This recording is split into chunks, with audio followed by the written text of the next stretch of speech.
In June of 1954, Vice Admiral Friedrich Ruge sat down to write an account of the months he had spent beside Field Marshal Rommel on the coast of occupied France.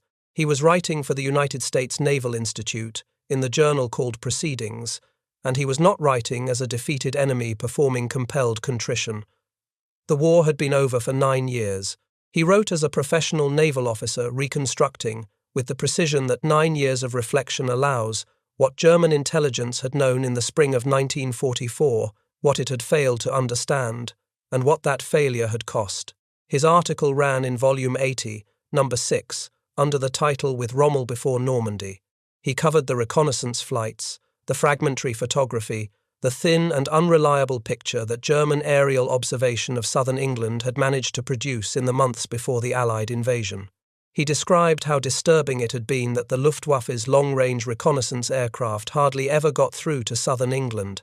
He described German signal intelligence in the weeks before June 6, 1944, as essentially non-existent regarding Allied intentions, dependent on radio interception for whatever fragmentary positional information it could produce on Allied dispositions. Then he reached the photographs from May 25, 1944, the last air photos made before the invasion, and he wrote this: "We got some good pictures of towed Mulberry components, but failed to recognize their full significance. They were labeled as probable landing piers.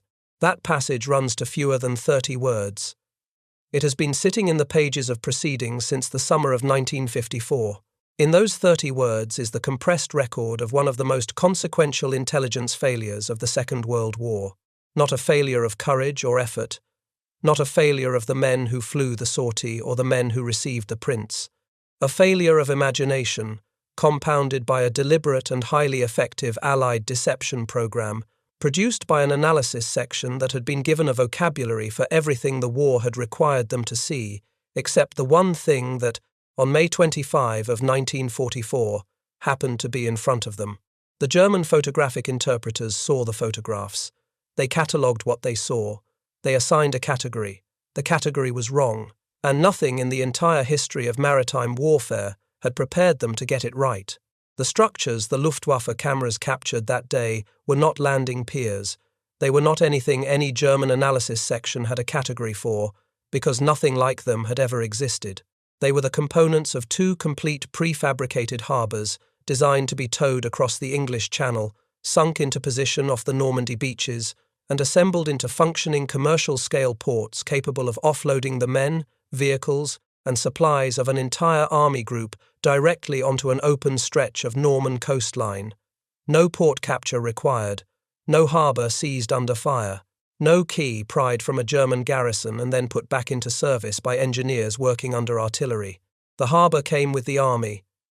It crossed the channel in tow at 4 knots, in the dark, behind the assault convoys, and it sank itself into position on the morning of June 8, 1944. If this kind of record matters to you, the like button is what tells the algorithm to surface it for the people who care about the actual archive, not the legend. To understand the weight of what Ruge recorded, you have to go back to August 1942 and a beach at Dieppe. The Dieppe raid of August 19, 1942 was designed as a test of what combined arms amphibious operations against a fortified European coastline could achieve. What it achieved was catastrophe. More than 3,000 of the roughly 6,000 men who went ashore were killed, wounded, or taken prisoner. The landing craft were destroyed on the beach or in the surf. The port could not be taken. The operation was over in 9 hours. Captain John Hughes Hallett served as the naval force commander, and when the survivors had been counted and the after-action reports written, he drew the conclusion that would shape the entire logistics architecture of the invasion of Western Europe. If a port cannot be captured, one must be brought across. His premise was not a marginal technical adjustment.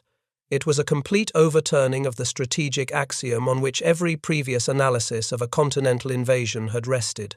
On both the Allied and the German side, every planning study had begun from the same premise. The invading force needed to seize a major port within days of landing, or it could not sustain operations. The Atlantic Wall had been built from that premise. The port fortress concept defended garrison harbours at Cherbourg, Le Havre, Brest, Boulogne, and Calais, each ordered to resist to the last and demolish its facilities before surrendering, rested on the certainty that the Allies could not operate on the continent without one of those ports functioning. The Mulberry harbours were built to make that certainty wrong. The driving document was a memorandum Churchill wrote on May 30, 1942, held today at the Imperial War Museum. His instructions were brief and deliberately impatient.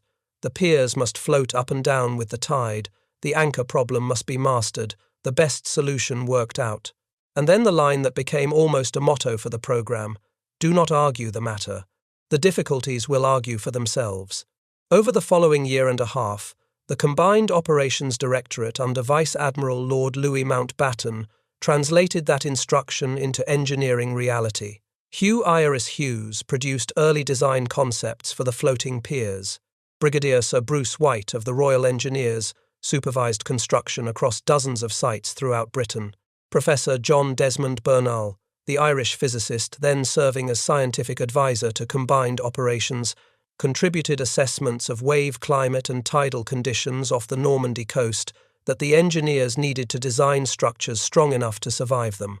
Hughes Hallett, the man who had drawn the lesson at Dieppe, served as naval advisor to the Cossack planning staff from 1943 and drove the Mulberry programme through the inter-service arguments that repeatedly threatened to kill it. Trials of early component designs ran at Garlieston and Rig Bay on the Solway Firth in southwest Scotland, where the tidal range and exposure approximated the target beaches. The formal production go-ahead came on September 4, 1943, after the conference at Largs in central Scotland. What went into full production after Largs had 5 major components, each with a code name, each solving a distinct engineering problem. The breakwaters would be built from structures called phoenixes, 213 reinforced concrete caissons, hollow and watertight, designed to be flooded for sinking into position and pumped out for refloating if required. The largest were 200 feet long, 60 feet high, and each weighed in the vicinity of 6,000 tons. The construction figures, drawn from Encyclopaedia Britannica's entry on the harbours, run to 330,000 cubic yards of concrete, 31,000 tons of steel, and 1.5 million yards of steel shuttering. They were cast in purpose-built launchways all along the English coast. On the Thames, workers at Surrey Docks and the East India Docks at Blackwall built them within cavernous temporary structures and launched them sideways into the river. Others went up on the Clyde, at Stokes Bay near Gosport in Hampshire, at Conwy Morfa in North Wales. The contractors included Waits, Costain, Balfour Beatty, John Laying and Son, Sir Robert McAlpine, Taylor Woodrow, Molam, and others. A single phoenix of the largest class, 200 feet long and 60 feet high, was approximately the scale of a 6-story apartment building. There were 213 of them, each built by workers who in most cases had no idea what they were constructing or why. Beyond the phoenixes sat a second line of floating steel breakwaters called bombardons, cruciform in cross-section, 200 feet long and 25 feet across, anchored roughly a mile in front of the Phoenix caissons to reduce incoming wave energy across the outer harbour basin. 24 bombardons at each site would form approximately a mile of outer breakwater. The Royal Navy was responsible for their positioning. They were the most structurally vulnerable element of the system, designed for moderate sea states, a limitation that would matter in June. Inside the harbour basin, the supply chain was completed by the floating roadways and pierheads.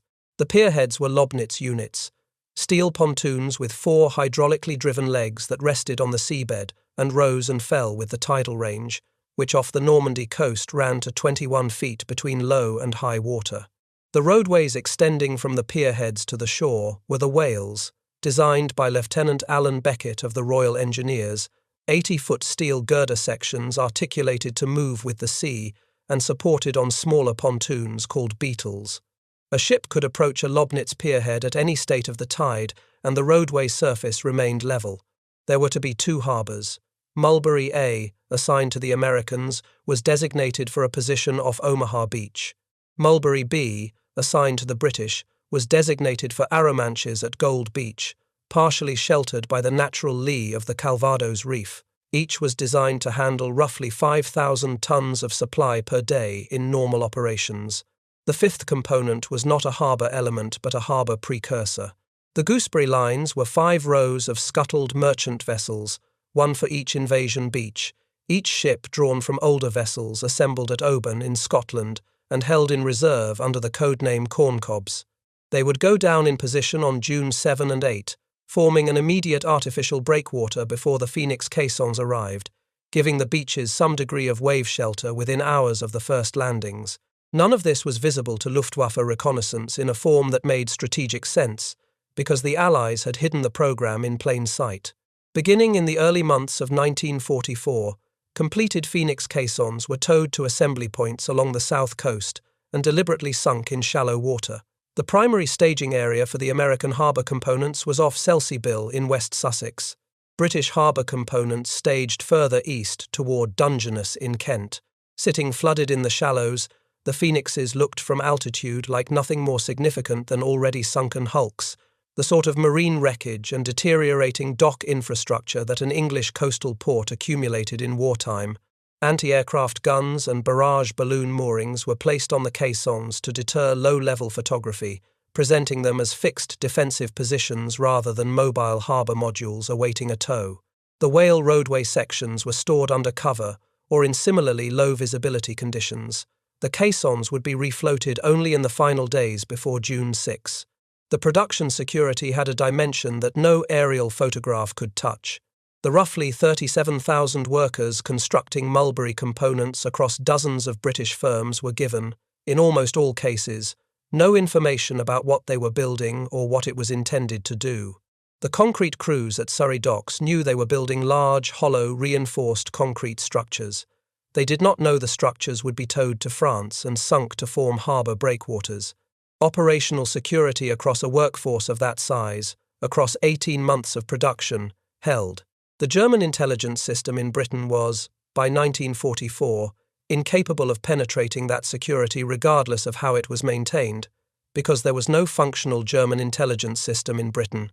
Every agent the Abwehr believed to be operating in the United Kingdom was by that point either dead, arrested, or a British double. The 20 Committee, running under John Masterman at MI5, had achieved complete control of the German Humint picture of Britain. The network, the Abwehr, was trusting to report on Allied port activity and military assembly, was a system of managed fiction, feeding its handlers a picture designed specifically to confirm the Pas-de-Calais deception and suppress German curiosity about the Western assembly areas where the actual invasion logistics were in place. The most consequential individual in that managed system was the agent the British ran under the codename Garbo, the Spanish national Juan Pujol Garcia, whose network of notional sub-agents in Britain was trusted by the Abwehr as one of its most reliable sources. MI5 directed his reporting to confirm the 1st United States Army Group as a real formation, and to describe General George Patton's presence in England as the signal of the main assault force. When Army Group B received intelligence assessments about Allied intentions in May and early June of 1944, the agent reporting component of those assessments was a product Garbo's managed network had shaped. The photographs from May 25 arrived into a headquarters already primed, through months of carefully managed reporting, to expect the main assault somewhere other than Normandy. Into this intelligence architecture, the Luftwaffe's aerial photography arrived as the only source the British had not controlled, and even that source was failing. The long-range reconnaissance capability that Ruge lamented in his 1954 article had been the responsibility of Luftwaffe 3, operating from occupied France. The primary strategic reconnaissance unit covering Britain on the Western Front in the spring of 1944 was Aufklärungsgruppe 1, 2, 3, whose long-range detachment was operating from Cormeilles-en-Vexin near Paris, flying Ju-188 and high-altitude Mi-410 aircraft. These were capable aircraft with genuine high-altitude performance flown by experienced crews, built for exactly this kind of penetration mission. The problem was the screen they had to penetrate. Fighter Command's radar network, refined through 4 years of increasingly demanding operations, guided Spitfire squadrons from sector stations across the southeast of England with a precision that made high-altitude intrusion over Southampton, Portsmouth, the Thames estuary, and the Selsey staging areas a matter of unsustainable attrition. Most sorties turned back before reaching the coast. Many that pressed on did not return. The collapse of Luftwaffe long-range reconnaissance over Britain had been coming since the autumn of 1943, when Allied air superiority over the Channel and the French coast degraded the conditions under which a single aircraft deep penetration mission could even be planned. By the spring of 1944, the raids were sporadic, the coverage fragmentary, and the intelligence picture they produced was perpetually stale. Ruge wrote that the last air photos made before the invasion were from May 25. That date alone tells you something about what the Luftwaffe's reconnaissance capability had become over Britain by the final weeks before D-Day. The entire pre-invasion photographic record of the Mulberry assembly areas rested on a single mission. There was no opportunity for follow-up. There was no earlier series of sorties to compare against. Whatever the May 25 aircraft brought back was all the German analysis section had. The sortie of May 25 was, against that backdrop, a genuine operational achievement. A Luftwaffe reconnaissance aircraft penetrated the fighter screen, reached the assembly areas, and came back with imagery good enough for Ruge to describe it, 9 years later, as good pictures. The towed components showed clearly enough that the analysis section could make out their dimensions and basic configuration. That was not the problem. The problem was the vocabulary of the people who read the prints. At Oswestelle West, the Luftwaffe photographic analysis section responsible for Western Front imagery, the interpreters working the May 25 photographs were looking at large structures, clearly concrete or steel, under tow or moored in the shallows. Some were being moved by tugs. The scale was visible. The structures had the proportions of harbour engineering, massive, rectangular, built for load, bearing in a marine environment. The analysts had a developed vocabulary for amphibious engineering material.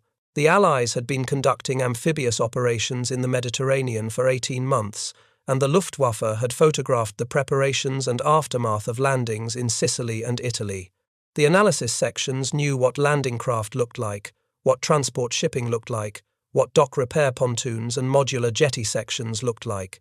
A Phoenix caisson, viewed from high altitude in a photograph, bore some resemblance to the class of heavy floating pontoon used in military harbour construction, massive, rectangular, concrete or steel, positioned in shallow coastal water.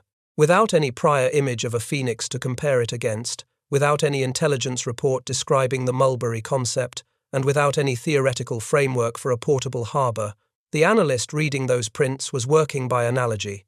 The largest available analogical category for massive, towed, harbour engineering structures was exactly the one they applied. Probable landing piers, components intended to supplement or extend a captured port's capacity in the period between the landing and the restoration of permanent harbour facilities. The alternative would have required them to invent a category that did not yet exist in any military doctrinal vocabulary for something the world had never built. It is also worth understanding what the analysts were not seeing. A significant proportion of the Phoenixes still sat submerged at their staging anchorages when the May 25 photographs were taken. The ones that appeared under tow were almost certainly components being moved between construction sites and assembly points, not the full assembled harbour kit. The photograph was a fragment of a program, not the program itself.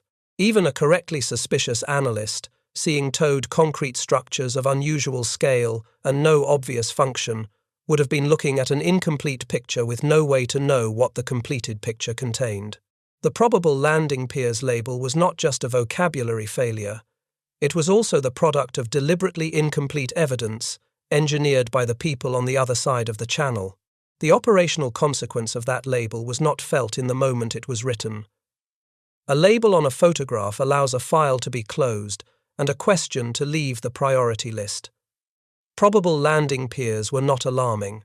German planning had always assumed the Allies would need portable shore infrastructure after any landing, modular jetties to supplement a captured port, floating stages for small craft in the rehabilitation period before permanent facilities could be restored. The photograph appeared to confirm an expectation already in place. Compounding the misidentification was the larger deception framework that had been directing German photographic intelligence priorities toward the wrong sector of England throughout the spring. The Fortitude deception, running under the broader Operation Bodyguard, had constructed the fictional 1st United States Army Group notionally under General Patton, apparently concentrated in Kent and East Anglia, and apparently preparing an assault on the Pas-de-Calais. The indicators were in place. False unit radio traffic, dummy encampments visible from altitude, controlled agent, reporting confirming the FUSAG order of battle. German aerial photography of the southeast of England in the spring of 1944 was focused, from a German analytical standpoint entirely reasonably, on a sector full of confirming indicators for the expected main force invasion. The western assembly areas, where the Mulberry components were staged and the actual assault convoys were forming, received secondary coverage when any could be obtained.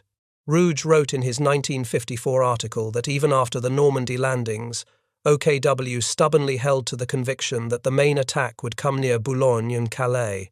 Entire divisions sat northeast of the Seine, waiting for a second landing that never came, while the lodgment consolidated and the Mulberry harbours began receiving ships. The logistics that German doctrine had calculated as impossible without a captured major port were flowing through the structures that had been labelled and filed 11 days before the tow began. Rommel, working from Army Group B headquarters at La Roche-Guyon in the Oise Valley, had formed a more accurate picture of the probable landing sector than OKW's Pas-de-Calais fixation permitted him to act on. He had narrowed the likely invasion zone to the Bay of the Seine, the broad coastal arc that encompassed all 5 of the actual D-Day beaches, based on the Allied air interdiction pattern systematically cutting road and rail connections across northern France, on radar and observation reports from the Channel, and on the deduction that the Allies would want terrain, allowing rapid inland penetration before German armoured reserves could concentrate. He had asked repeatedly for resources he was denied. Vone launches against Southampton and Portsmouth, mine drops off the Isle of Wight, additional panzer divisions committed to the Norman sector before any landing rather than held in OKW reserve until after 1. Each request was refused or deferred. His instinct about the sector was broadly correct.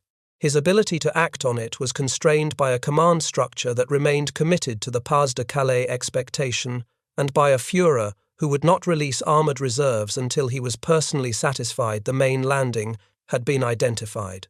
The particular difficulty of Rommel's position was that he was arguing for a defensive concept, the forward panzer battle on the beaches in the first hours, that required a level of confidence in the landing location that German intelligence could not provide. His argument for concentrated forces in Normandy was essentially asking OKW to commit on the basis of an intelligence assessment that OKW was simultaneously dismissing. The Mulberry misidentification ran beneath all of this at a different level. It was not a factor in the panzer positioning argument, which was about the mobile battle, not the supply battle, but it was reinforcing, in the deepest layer of German planning assumptions, the premise that even a successful Allied landing on the Norman coast would be logistically constrained within days unless a major port could be seized. That premise, unexamined because the probable landing Piers label had closed the question, shaped the German calculation of how long an Allied lodgment in Normandy could actually sustain itself. What Rommel did not have, what no officer at La Roche-Guyon possessed in May of 1944, was any understanding of what the Mulberry harbours were. The photographs had been labelled, the file had been closed, the harbour components sat flooded off Selsey and Dungeness, barrage balloons above them, anti-aircraft guns on their decks. Lieutenant General Hans Speidel, who took over as Rommel's Chief of Staff in April 1944 and who published his memoir Invasion 1944 through Henry Regnery in Chicago in 1950, wrote extensively about the command politics of that spring. He does not address the May 25 photographs or the Mulberry harbours in that memoir. The probable landing Piers label had been accepted and moved past without generating the kind of command-level discussion that would have left a trace in the written record. The tow began on the afternoon of June 6 itself, even as the last landing craft were clearing the beaches at Utah, Omaha, Gold, Juneau, and Sword. More than 400 towed components, approximately 1.5 million tons of concrete and steel, departed the south coast at roughly 4 knots. The logistics of the movement were an operational achievement in their own right, tugs of every size coordinated across a channel simultaneously supporting the largest amphibious landing in history, maintaining station through tidal variation and the still-present threat of German surface and submarine forces. The operation had been planned with the same thoroughness as the harbour construction itself. Routes were surveyed, towing orders were written, tugs were assigned specific Phoenix numbers, and contingency plans existed for components lost or damaged in the crossing. The channel in early June was not, even in the absence of enemy action, a forgiving environment for towing concrete structures of that scale over a crossing of 250 miles. Those that arrived did so in sequence and were positioned according to the preset plan. Each Phoenix flooded in turn to take its place in the emerging arc of breakwater. The first Phoenix caissons were sunk at Arromanches at dawn on June 8. The American caissons followed at Omaha on June 9. The Gooseberry blockship, by June 15, 115 Phoenix caissons had formed a 5-mile arc off Arromanches from Tracy-sur-Mer to Asnelles. The whale roadways were extending toward the Lobnitz pierheads in the shallows, and the first coasters were tied up and beginning to discharge. The harbour was by mid-June processing thousands of tons of supply per day across a beach that had had no harbour at all 12 days earlier. If this material matters to you, the subscribe button is what brings the next document into your feed. Subscribe, and the next record finds you. The German commanders watching the lodgment consolidate through June were working with an intelligence picture distorted by the same compounding failures that had produced the landing Piers label. The conviction that the Allied supply chain was inherently fragile without a captured port persisted through June and into July, shaping German assessments of the lodgement's long-term viability.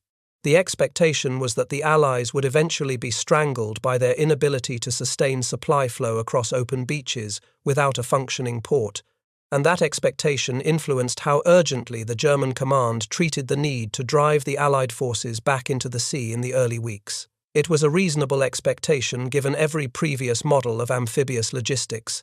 It was also wrong. The Allied force was growing at a pace German reinforcement could not match. Tanks, fuel, ammunition, and replacement manpower were arriving daily through channels the German intelligence picture could not fully account for. The prefabricated harbour was a significant part of that throughput, and it remained invisible as a distinct system throughout the weeks it was most consequential. The supply battle was being won, quietly, in the water off Arromanches, while the German command looked for the main threat at the Pas-de-Calais. Eisenhower described the Mulberry harbours in his post-war memoir Crusade in Europe as a project so unique as to be classed by many scoffers as completely fantastic. The scoffers had not all been on the German side. Within Allied planning there had been voices arguing that the resources going into Mulberry, the concrete, the steel, the shipyard capacity, the tug fleet, the trained personnel, should go instead into the assault forces themselves, that the harbours were too complex and too vulnerable to justify the investment. The argument was real and ran for months. British and American planners who had spent their careers thinking about amphibious operations from the assault end were looking at a program that required building 2 small cities of concrete, transporting them across a hostile sea, and assembling them under fire on an open beach, and they were not unreasonably sceptical. They were overruled. The harbours were built. By mid-June 1944, the argument was settled in the water off Arromanches. The storm that struck on June 19 tested what no peacetime specification could have prepared the harbour to survive at full scale. The storm ran for 3 days, not abating until the night of June 22. By meteorological assessment, it was the worst to hit the Norman coast in 40 years. The harbours had been at full or partial operation for only about 10 days when the weather broke. They had not yet had time to be strengthened by the additional salvage and reinforcement that another month of operation would have permitted. The storm hit them at their most vulnerable point in their operational life. The bombardon floating breakwaters were the first element to fail. Designed for moderate sea states, they began to drag their moorings as the storm exceeded those conditions and broke loose. As individual bombardons collided and fouled adjacent units, the outer breakwater line disintegrated in a chain of impacts. Without the bombardon screen absorbing wave energy, the inner basin was exposed to sea states the Phoenix caissons alone could not contain, and the whale roadways and Lobnitz pierheads took damage from the surge and from ship impacts in the disturbed water. Mulberry A at Omaha Beach did not survive. The American harbor, in a less sheltered position and already pushed by conditions at the margins of its design tolerance, lost the bulk of its Phoenix caissons to flooding and shift. Salvageable sections were stripped and towed east to reinforce Mulberry B. The decision was taken not to rebuild the Omaha harbor, but to rely on accelerated supply flow over the improved open beaches at Utah and Omaha, using DUKWs and temporary hard standings. Mulberry B at Arromanches survived. The partial shelter of the Calvados Reef, combined with the Omaha salvage material and repair work pressed forward through the storm's aftermath, brought the British harbour back to full throughput before the end of June. It continued to operate through the summer, through the autumn and into November. Its operational life ended on November 19, 1944, approximately 5 months after the first Phoenix sank into position off Arromanches. Encyclopaedia Britannica's entry on the harbours records the total handled across that period. More than 2.5 million men, 500,000 vehicles, and 4 million tons of supplies. 4 million tons through a harbour that the Luftwaffe had photographed 11 days before the first component entered the water and described in its analysis file as probably related to pier construction for a captured port. One label in one filing system. 5 months of supply that sustained an army through the consolidation of the lodgement and the breakout from the bocage. The record Ruge put into print in 1954 is precise on where the failure lived. He does not blame the crew who flew the May 25 sortie. He does not blame the analysis section at Oswertestel West. He names the structural conditions, the near-total collapse of Luftwaffe reconnaissance over southern England, the consequent dependence on a single late May mission for the entire pre-invasion photographic picture of the assembly areas, the absence of any uncontrolled humint in Britain, and the doctrinal blindness that read what was in front of it and produced the most accurate available label for something that had no accurate available label. He wrote to put the record straight. He did not write to excuse anyone, and he did not write to diminish what the Allies had built. Roughly 37,000 workers had built the harbour components across dozens of British firms over 18 months of production. The components had been staged in plain view along the south coast, visible from shore, visible from the water, visible in principle from altitude. The German intelligence system produced, across all of that time, a single set of photographs from a single mission, labelled in a category that required no follow-up investigation and generated no alarm. The secrecy had not hidden the Mulberry components. It had hidden what they were. That is a different and considerably more difficult achievement. Guy Hartcup, in codename Mulberry. The Planning, Building and Operation of the Normandy Harbours, published by David and Charles in 1977 and later reprinted by Pen and Sword Military, traces the engineering development of each Mulberry component and the operational history of both harbours. His account draws on the secrecy measures at each production site and the conditions under which the Phoenix caissons were staged and concealed before D-Day. Hartcup establishes that the concealment program, the sinking of finished caissons in shallow water, combined with the controlled ignorance of the production workforce and the double-cross systems management of German humint, produced a pre-D-Day intelligence picture on the German side that was simultaneously fragmentary in photography and entirely fictionalized in agent reporting. The German analysis section working the May 25 photographs was not operating in a vacuum of simply poor intelligence. It was operating at the end of a carefully constructed information environment designed to ensure they saw too little, too late, and without the conceptual framework that might have prompted the right question. The Allied engineering achievement that the misidentification missed was genuinely unprecedented. There was no prior example of a complete prefabricated portable harbour anywhere in the history of military engineering. The concept had been mocked within the Allied command. It had required sustained political pressure from Churchill personally to survive long enough to be built.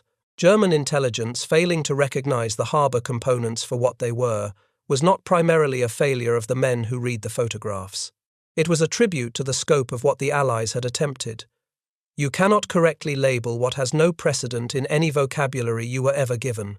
Ruge's passage in Proceedings makes this point without making it. He does not say the failure was understandable or that the analysts could not have been expected to do better, or that the concept was too new to be grasped. He simply says what happened. The photographs were good. The significance was missed. The label was probable landing Piers. He leaves the rest in the air, which is how the best archive room writing works. The documents speak. The narrator sets them down. Ruge expanded his 1954 Proceedings article into a full memoir over the following years. The German edition, titled Rommel in Normandy, Erinnerungen, was published by Kohler Verlag of Stuttgart in 1959. Ursula R. Mosner translated it into English, and Presidio Press of San Rafael, California published the translation, titled Rommel in Normandy, Reminiscences, in 1979. The English edition runs to 266 pages and carries a foreword by Lieutenant General E.B. Roberts. The book is the most sustained account Ruge produced of his months on Rommel's staff, situating the Mulberry misidentification within the broader failure of German intelligence that he had already described in the 1954 article, a failure compounded across every available intelligence channel, not produced by a single error in a single analysis section. The Proceedings article, where the probable landing Piers passage is documented, is the primary published source for that specific wording. His Foreign Military Studies manuscripts, preserved in the National Archives at Record Group 549 under designations ANIN 82 and B282, were produced in 1946 at the direction of American military historians working the Foreign Military Studies program, while the relevant German officers were still available for interview. Manuscript ANIN 82, titled Rommel's Measures to Counter the Invasion, and completed in April of 1946, addresses the defensive preparations and intelligence situation at Army Group B through the spring of 1944. Manuscript B28 addresses the German naval situation in the West. Whether those manuscripts contain the same probable landing Piers wording as the article has not been confirmed in the open literature. The article, published by the United States Naval Institute in June of 1954, is where the documented record sits. Ruge was writing for professional naval officers who would assess his account against their own understanding of photographic intelligence and reconnaissance systems. He was not writing for a German nationalist audience seeking to minimize the failure. He was not writing for a popular history readership. He was writing for people who would know exactly what it meant to say that the last photographs before the invasion were from May 25, that they showed towed harbour components, and that those components were labelled as probable landing Piers. He did not need to explain the significance. The audience could calculate it from the facts he had stated. Friedrich Ruge was born in Leipzig on December 24, 1894. He entered the Imperial German Navy and served through the First World War, continuing through the Weimar Republic and into the rearmament years. He commanded German minesweeper forces in the Polish campaign of September 1939, in the Norwegian campaign of April through June 1940, and in French and Channel waters through the occupation period. He ran German Naval Command Italy through 1943, a posting that gave him direct experience of what Allied amphibious operations looked like from the defending shore before assignment to Rommel's Army Group B staff in late 1943 as naval advisor. His role at Army Group B was in some respects anomalous. Rommel commanded a land formation defending a coastline, and the question of what naval intelligence and naval planning expertise contributed to that defense was not settled in any formal doctrinal sense. Ruge's primary function was to advise on the naval aspects of the Atlantic Wall defense, the mines, the coastal artillery, the inshore patrol forces, and the question of what the German Navy could contribute to disrupting an Allied landing. He attended command conferences, participated in the staff planning sessions, and maintained a close professional and personal relationship with Rommel himself during the months at La Roche-Guyon. He was present at the time the May 25 photographs arrived at Auschwitz West, were assessed, and came back to the headquarters carrying the label that he would eventually describe in print 9 years later.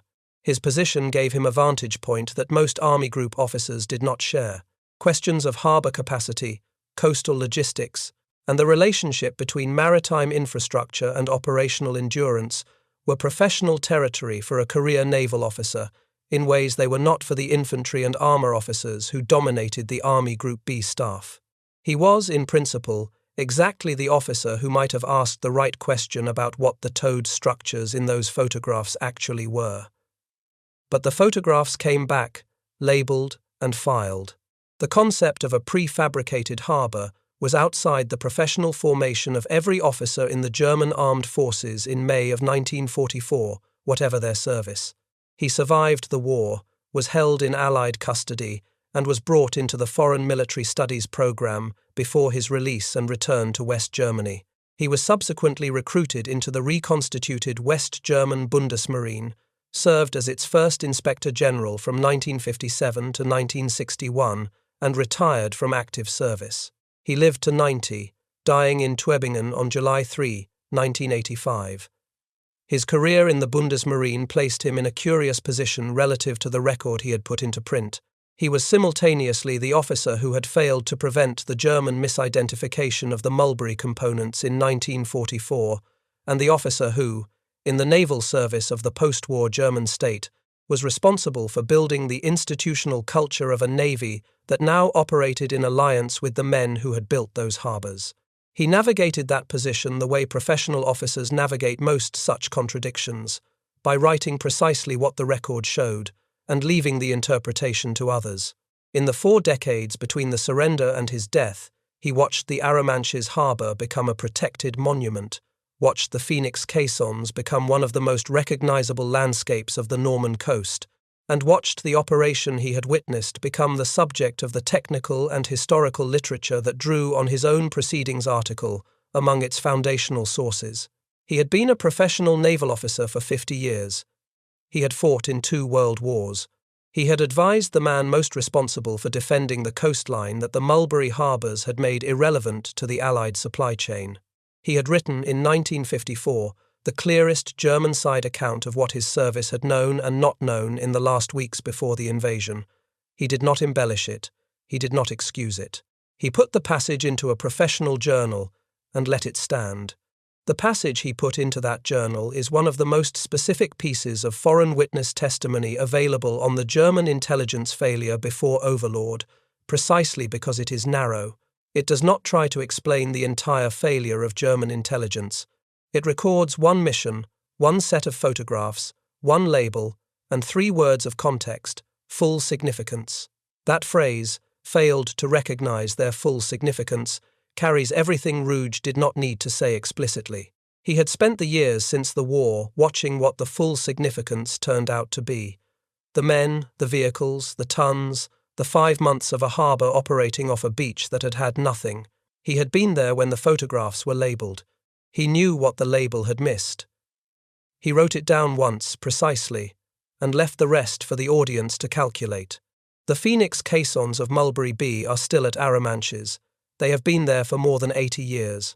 At low tide, the largest of them rise well above the waterline, concrete structures at the scale of large buildings, barnacled and colonized by marine life, sitting in the bay where the prefabricated harbour operated for 5 months in the summer and autumn of 1944. The surviving structures were classified as a protected monument by the French national authorities, and the monument is still open to the sea. The Musée du Débarquement at Arromanches holds the models and plans that show what the harbour looked like when it was operating. The arc of Phoenix caissons, the Bombardon line further out, the Lobnitz pierheads with the whale roadways running from them to the shore, the supply ships moored and discharging. The photographs from May 25, 1944, are part of the surviving Luftwaffe aerial imagery collection, most likely held in the GX collection at the United Kingdom's National Collection of Aerial Photography, or in the Luftwaffe records of the Bundesarchiv Militärarchiv at Freiburg, or in both. The photographic interpretation report that attached the misidentification label to those photographs has not surfaced in the open scholarly literature. What has survived is Ruge's account of what that report said. He was in the headquarters. He saw the photographs. He knew what the analysis section had written. He waited 9 years and wrote it down in a journal that has been publishing professional naval accounts since 1873. The aircraft that flew the May 25 sortie was almost certainly a high-altitude, piston-engined, long-range reconnaissance aircraft, a Ju-188 or Mi-410 variant operated by the Western Front Detachment of Aufklärungsgruppe 123 from Cormaison-Vexin near Paris. The crew who flew that mission, through a fighter screen that was turning back most of the aircraft that attempted it, brought back the best photographic intelligence the German system was capable of obtaining about what was assembling off the English south coast in the spring of 1944. The analysts who received those photographs did the best their doctrinal vocabulary permitted. The label was wrong, the harbour was real. The consequences ran from June 8 through November 19 of 1944, processed in tons, in vehicles, in men, in the supply chain that sustained the Allied forces through the consolidation of the lodgment and the breakout into France. If the documented record matters to you, a like helps it find the people who want the actual archive over the legend. Subscribe, and the next document arrives. The probable landing piers label lasted 11 days, until the tow began, and the Phoenix caissons were refloated and pointed south across the channel. The label became, in the way that wrong answers become finally wrong, a monument to the distance between what German intelligence was able to see and what it was prepared to understand. The concrete is still there in the water off the Norman coast. You can see it from the esplanade at Arromanches at low tide, in the morning, when the channel light is clear. Vice Admiral Friedrich Ruge, Naval Advisor to Army Group B, First Inspector General of the West German Bundesmarine, published his account in United States Naval Institute Proceedings in June of 1954. He expanded it into the memoir Rommel in Normandy, published in German in 1959, and in English by Presidio Press in 1979. He died in Tübingen on July 3, 1985. His foreign military studies manuscripts are in the National Archives, Record Group 549. His Proceedings article is in Volume 80, Number 6. The men who saw America and its allies prepare for war on the English coast wrote what they saw in their own hands. Ruge wrote what he failed to see in his own hands as well, with the same precision and the same professional honesty. This is one of those records.